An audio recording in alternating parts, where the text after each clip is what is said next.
Olá, seja muito bem-vindo à unidade 8 da série Técnicas de Programação. Eu sou Roberto Vichinski e neste vídeo daremos continuidade ao estudo dos fundamentos da linguagem C. Abordaremos hoje as famosas estruturas de controle da linguagem, que são recursos imprescindíveis no desenvolvimento de qualquer aplicação. Mas afinal, o que é uma estrutura de controle?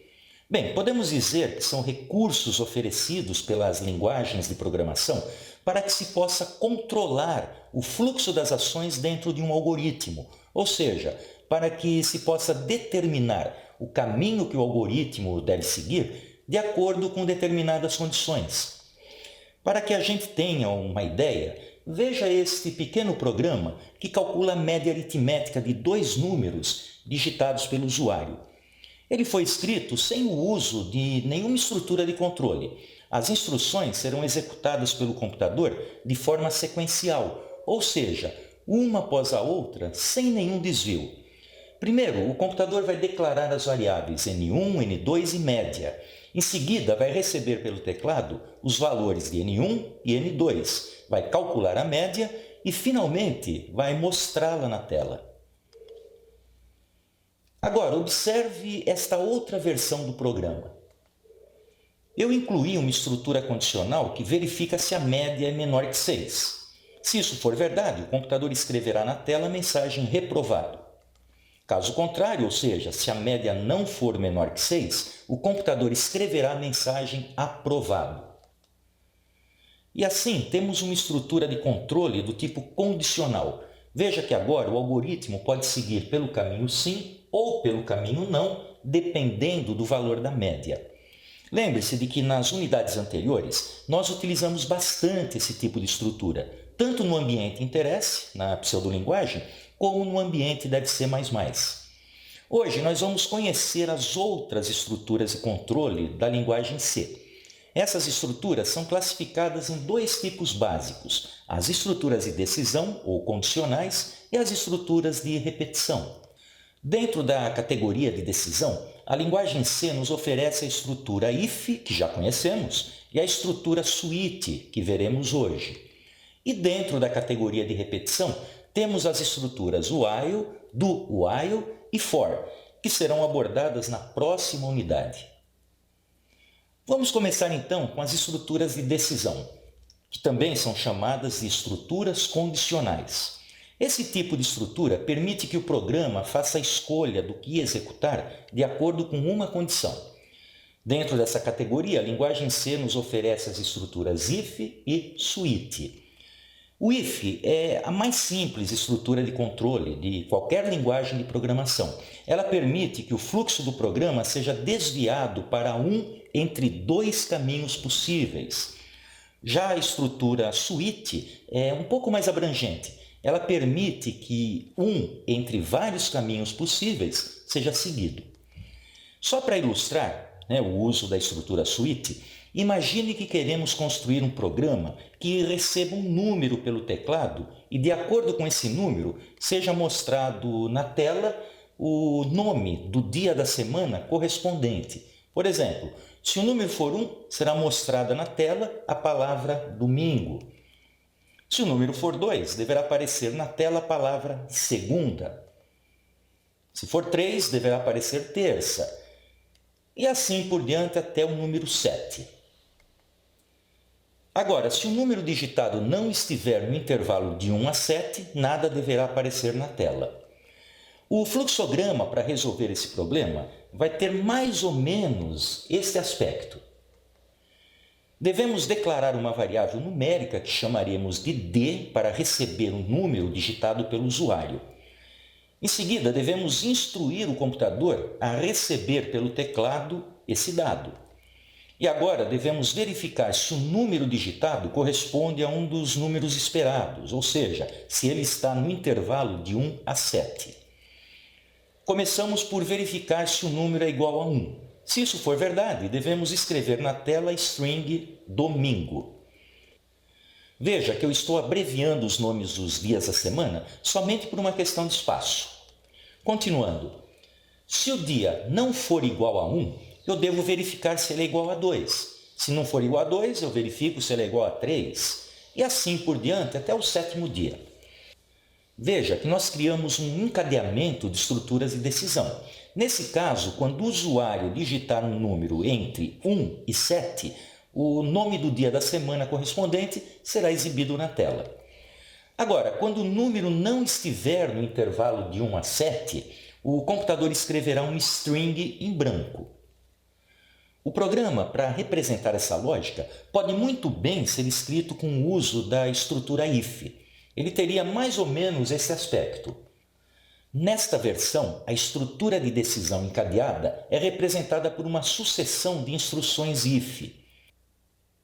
Você deve estar perguntando, nesse programa, onde estão as aberturas e fechamentos de chaves das instruções if? Nós aprendemos nas unidades anteriores que uma estrutura de decisão if possui dois caminhos possíveis, o sim e o não, ou o verdadeiro e o falso. Para explicar o uso das chaves nessas instruções, eu vou pegar como exemplo este pequeno trecho do programa média e construir as linhas correspondentes em linguagem C. Aqui estão elas. Observe que neste trecho o programa verifica se a média é menor que 6. Se isso for verdade, será escrito na tela a mensagem reprovado. Caso contrário, será escrito aprovado.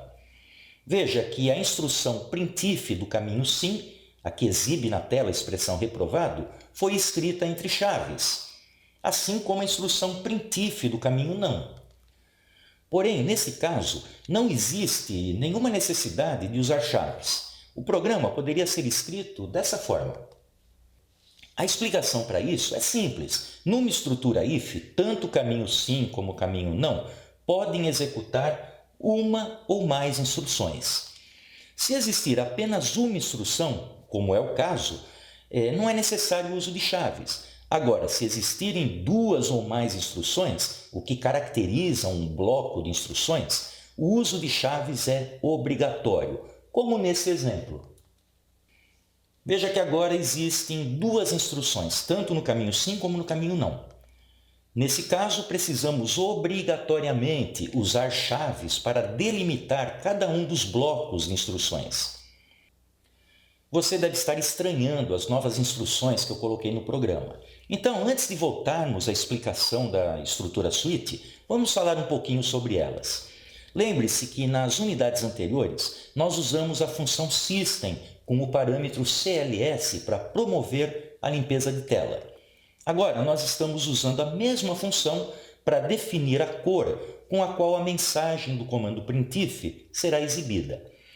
O parâmetro color, que escrevemos dentro da string da função system, faz a chamada do comando color do sistema operacional. Esse comando requer dois argumentos. O primeiro é o código da cor do fundo da janela e o segundo é o código da cor dos caracteres ou das letras. O sistema operacional nos oferece apenas 16 cores, cujos códigos são representados no sistema de numeração hexadecimal, de acordo com essa tabela ao lado. Para exemplificar o uso da tabela, imagine que eu quero configurar o fundo da tela com a cor branca e os terços com a cor azul. Então, o primeiro argumento do comando color deve ser F, que corresponde à cor branca, e o segundo argumento deve ser 1, que é o código da cor azul. Simples assim. Mas você não precisa se preocupar em anotar esses códigos. Para que você possa vê-los, basta acessar o prompt de comando no menu iniciar do Windows e digitar color/interrogação. E assim o próprio Windows vai mostrar a tabela de cores. Então, voltando ao nosso exemplo, veja que estamos definindo nesta linha o fundo preto, código 0, e o texto vermelho, código 4. Dessa forma, a mensagem reprovado será apresentada na tela com fundo preto e letras vermelhas. No caminho não da estrutura de decisão, estamos definindo o fundo preto, código 0, e o texto azul, código 1. E assim a mensagem aprovado será apresentada na tela com fundo preto e letras azuis. Só mais um detalhezinho. A função system pertence à biblioteca stdlib.h. Portanto, para usá-la, você deve inserir uma diretiva include no início do programa para chamar essa biblioteca. Muito bem, depois desse parênteses que abrimos para explicar o uso das chaves nas estruturas if, vamos voltar ao nosso programa que mostra o nome do dia da semana. Lembre-se de que esse programa foi construído com base em um encadeamento de comandos if, que representa fielmente a estrutura do fluxograma. Nós não usamos chaves nesses comandos if pelo motivo que acabamos de ver. Só existe uma instrução para cada caminho sim da estrutura encadeada. Sendo assim, o uso de chave não é obrigatório.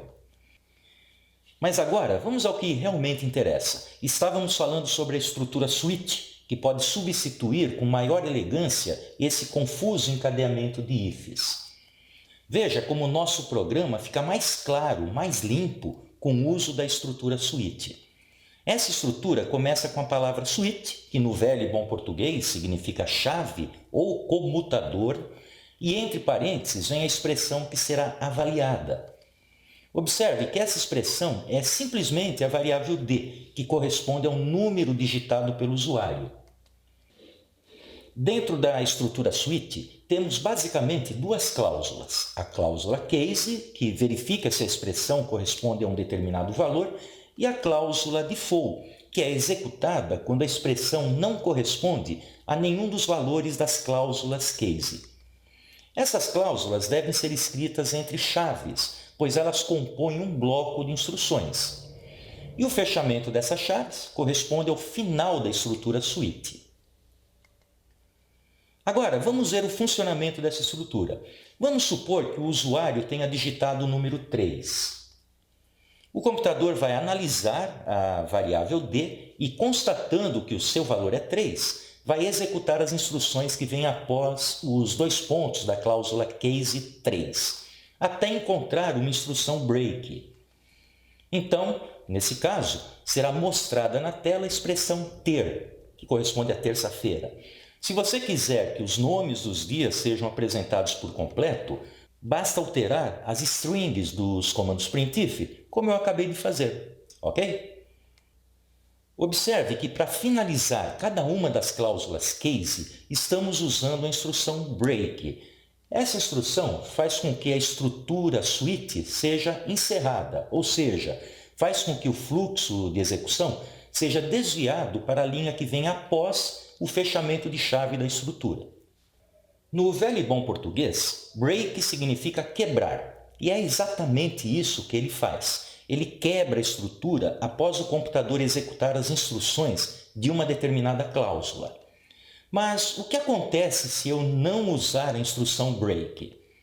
Bom, para responder isso, vamos então retirar os breaks do programa e analisar o seu comportamento. Suponha que o usuário digite o número 5. O computador então executará as instruções da cláusula case 5, escrevendo na tela a string quinta. Mas como não existe uma instrução break, a cláusula 6, que é o case 6, também será executada e o computador escreverá na tela a string sexta. Da mesma forma, a cláusula 7 também será executada. E também a cláusula default. Esse tipo de construção pode ser interessante nas ocasiões onde um processo deve ser executado a partir de um ponto específico, mas nesse nosso exemplo, a omissão da instrução break não é conveniente. Devemos usá-la para que o programa funcione de forma correta. Agora, em relação à cláusula default, lembre-se que ela só será executada no caso da expressão condicional não corresponder a nenhum dos casos das cláusulas case.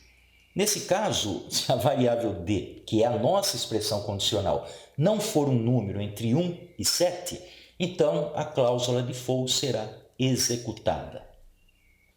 No velho e bom português, default significa padrão. E aqui corresponde a um conjunto padrão de instruções que será executado quando nenhuma das condições anteriores for atendida. Devo salientar que essa cláusula é opcional, ou seja, eu posso omiti-la se assim desejar. Então, podemos dar por encerrado o estudo sobre as estruturas de decisão. Vimos hoje, com maior profundidade, as instruções if e switch. Na próxima unidade, fecharemos o assunto com o estudo das estruturas e repetição. Então, um grande abraço e não deixe de acompanhar o complemento desse assunto na próxima unidade da série Técnicas de Programação. Até lá!